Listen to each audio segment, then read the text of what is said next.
Hello Kaiju fans, I'm Titanollante, and in this video we're talking about the Silver King of the Monsters, Mechagodzilla.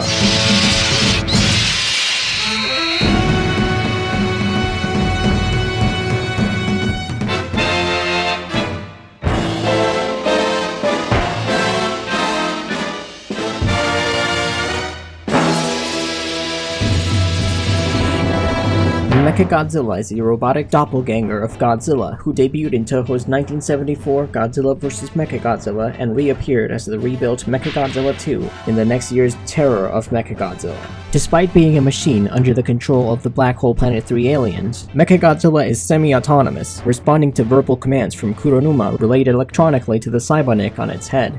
In Terror of Mechagodzilla, the rebuilt Mechagodzilla 2 is linked to the cyborg Katsura Mafune and is controlled through her organic brain tissue. However, the mech seems to retain some autonomy, as it continues fighting Godzilla even after Katsura breaks free of the Black Hole Planet 3 aliens' influence and regains complete control over her mind. Mechagodzilla is an extremely brutal hand-to-hand combatant, shown when it breaks Anguirus' jaw and repeatedly pummels King Caesar and shoves its hand down the monster's throat during their battle. However, Mechagodzilla primarily relies on its vast array of weaponry and prefers to attack its opponents from a distance using its various missiles and lasers. The 1992 book, Special Graphics Godzilla vs. Mothra, compares MG's personality to that of King Ghidorah and Gigan, two other recurring villains in the Showa series. While King Ghidorah is said to be a dignified villain, and Gigan a bloodthirsty, ferocious cutthroat, Mechagodzilla is described as a nihilistic killer and a consistently cold-hearted and composed professional, due to the fact that it is a mecha and does not outwardly display its true feelings. Though other incarnations of the Mechagodzilla character would be introduced throughout the years, this video only covers the original Showa version. Mechagodzilla was designed by Akihiko Iguchi, who stayed inside Tomoyuki Tanaka's room at Toho Studios for 3 to 4 days creating the design. Iguchi referenced pictures of Godzilla as he worked on the concept, gradually making alterations until arriving at the final design. Originally, Mechagodzilla was envisioned as having a completely rainbow-colored body, but this was ultimately decided against. Nobuyuki Yasumaru, who was in charge of modeling, commended Iguchi's design, but felt its body was too smooth and dull, so he adorned the monster with rivets and the MG inscriptions on its arms. Yasumaru was also responsible for deciding the location of the window from which the suit actor would see out of, disguising it as the shutters on Mechagodzilla's neck. For the portrayal of the rebuilt Mechagodzilla 2, 2 new upper halves were constructed and the entire suit was repainted a darker shade. For the scenes where the mech's head is removed, revealing its internal laser firing apparatus, a whole other upper half piece was utilized, and it was actually modified from the suit of the first Mechagodzilla. Among other changes, several V-shaped decorations were added to the front of its chest, several alterations were made to its hands, and the inscriptions on its arms were changed to read MG2. Mechagodzilla first appeared from Mount Fuji disguised as Godzilla and rampaged through the countryside. Anguirus emerged from underground and attacked it, but was brutally beaten, even having his jaw broken. The robot then moved on to Tokyo, where it was intercepted by the real Godzilla. After a brief skirmish, it shed its disguise and revealed the full extent of its weaponry, which it unloaded onto the King of the Monsters. He countered with his atomic breath, causing the beams to lock and explode, severely damaging Mechagodzilla and blasting the Big G into Tokyo Bay. The mech was called in for repairs back to the Okinawa base of the Black Hole Planet 3 aliens. The aliens captured a human scientist named Hideto Miyajima and forced him to repair it in exchange for his daughter's life. After repairs were completed, Mechagodzilla was unleashed once again and sent to destroy King Caesar, an ancient guardian monster of Okinawa. The robot dominated the battle, but before it could defeat King Caesar, Godzilla appeared once again, seeking a rematch. The Monster King and King Caesar then joined forces against the mech, but were still outmatched. Only when the King of the Monsters called upon his newfound magnetic powers to pull Mechagodzilla toward him did the robot attempt to escape. Successfully pulling it into its grasp, Godzilla held the machine still while King Caesar repeatedly attacked it, then twisted its head off. Mechagodzilla's body subsequently exploded along with the alien's base, ending the invasion.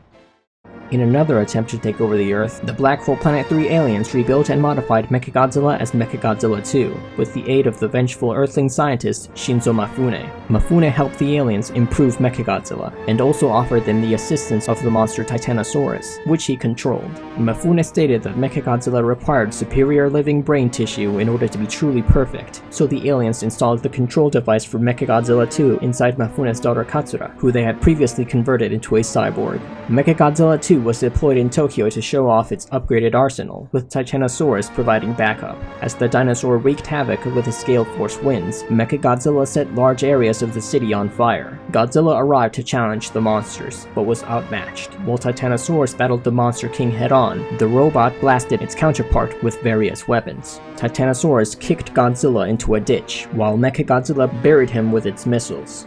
The humans intervened and distracted Titanosaurus with a sonic wave oscillator, allowing the Monster King to clamber out of his earthen grave and take on his doppelganger one-on-one. Godzilla removed Mechagodzilla's head once again, but this time the mech had a smaller, secondary brain placed in its neck, allowing it to continue to operate without its head. The machine fought on, firing a concentrated laser from its second head that forced Godzilla back momentarily. However, Katsura Mifune committed suicide to stop Mechagodzilla. The Monster King seized this opportunity by throwing the robot into a ravine and blasting it with his atomic breath. The ravine then collapsed and buried Mechagodzilla's remains, preventing their retrieval by the aliens. Mechagodzilla can fire rainbow-colored space beams from its eyes, which are capable of destroying objects instantaneously. The second Mechagodzilla, in addition to its space beams, could fire a potent laser from an apparatus in its head controller. Mechagodzilla has jet-fire propulsion jets in its feet, which enable it to fly at speeds of up to Mach 5. The robot can still use its weaponry when midair, notably its space beams, which it uses by aligning its head to face forward. Mechagodzilla's head and neck can rotate horizontally a full 360 degrees. If the mech is fighting an opponent while another is approaching it from behind, it can rotate its head to face the opponent behind it and fire its space beams at them. This ability is also imperative to the creation of its defense neo-barrier. When Mechagodzilla rapidly spins its head in tandem with firing its space beams, a defense neo-barrier is formed around it, protecting it from Godzilla's atomic breath and any attempted physical attacks. Mechagodzilla's fingers are each tipped with missiles, known either as space finger missiles or just finger missiles. These projectiles have massive destructive power and are immediately replaced after each shot, allowing for near-rapid firing. Upgraded versions of these missiles, referred to by various names including revolving finger missiles, new-style finger missiles, and new-style space finger missiles, appear in Terror of Mechagodzilla, where they are altered to be 5 times as strong and have the capability to explode with such force as to throw buildings and vehicles into the air. In a similar manner, Mechagodzilla's toes are also tipped with missiles, called the high-pressure homing missiles. These projectiles are designed to spin through the air in order to bury themselves deep into the flesh of an opponent before exploding, thus inflicting massive damage. Additionally, Mechagodzilla has missiles in its knees, referred to as Homyu shot, which are time-delayed. It also possesses mouth missiles launched from barrels mounted on the inside of its mouth, though these are only seen during all-out attacks. Mechagodzilla has an openable shutter on its chest, behind which lies a high-power laser discharging device which can fire an orange electromagnetic cross-attack beam. This beam was powerful enough to slice clean through a mountain. A sharp blade called the Unisot is mounted on the tip of Mechagodzilla's tail, which acts as a flight stabilizer. In an unused attack, Mechagodzilla would be able to launch this blade toward an opponent behind it. Mechagodzilla is able to launch flaming 500,000-degree bullets from its nose in an attack called Destofire. Although this ability ultimately goes unused in both of the mech's film appearances, a variation on the attack appears in the games Godzilla Battle Legends and Godzilla Unleashed. The ability used here instead functions more like a flamethrower, projected from its nostrils. Mechagodzilla is able to launch a large quantity of small missiles from its neck, thanks to an apparatus mounted there dubbed the Trace Device. Like Destofire, this attack ultimately goes unused. Mechagodzilla is equipped with an antenna to receive the orders of the Black Hole Planet 3 aliens, upon which a super radar is also mounted, enabling the location of enemies underwater or underground. Weaknesses. Mechagodzilla is critically impaired when damage is sustained to its Cyberneck, a control receiver mounted on its head. It was rendered inoperable after the Cyberneck was damaged in a beam clash explosion, and was later defeated by the entirety of its head being torn off. In Terror of Mechagodzilla, MG's controller was instead implanted within the cyborg Katsura Mifune, who if destroyed would leave the machine completely paralyzed. The shots of Mechagodzilla's space beams took 2 to 3 times as long to complete as regular beam weapons, putting Toho's optical effects department for Godzilla vs. Mechagodzilla under a great deal of strain. In a scrapped 1973 precursor to Godzilla vs. Mechagodzilla, titled Giant Monsters Converge on Okinawa, Showdown in Sanpamisaki, Mechagodzilla's role would have instead been filled by the mechanical monster Garugan, who would have fought against Godzilla, Anguirus, and Mothra. This concept was soon replaced by Showdown in Sanpamisaki, Godzilla vs. Mechagodzilla. This script instead pitted the Big G, Anguirus, and a new monster dubbed King Balgan against MG and Gigan. Ultimately, King Balgan would be reworked into Caesar, Gigan would be scrapped from the film, and Anguirus would be moved from the final battle to the beginning of the movie to fight fake Godzilla.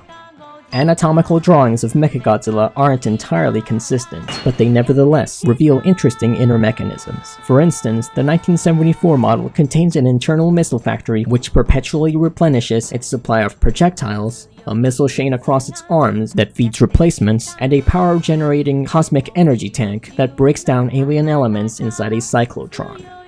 The Showa Mechagodzilla appears in both 1996 Get Going Godzillaland OVAs, where it is an inhabitant of the titular Godzillaland who's extremely lonely due to not being friends with the other monsters. In the Edition OVA, Mechagodzilla kidnaps Anguirus after he has a fight with Godzilla, intending to force him to become its friend instead. Goji and his friends rescue the Ankylosaur from MG by answering several addition problems in a game show format.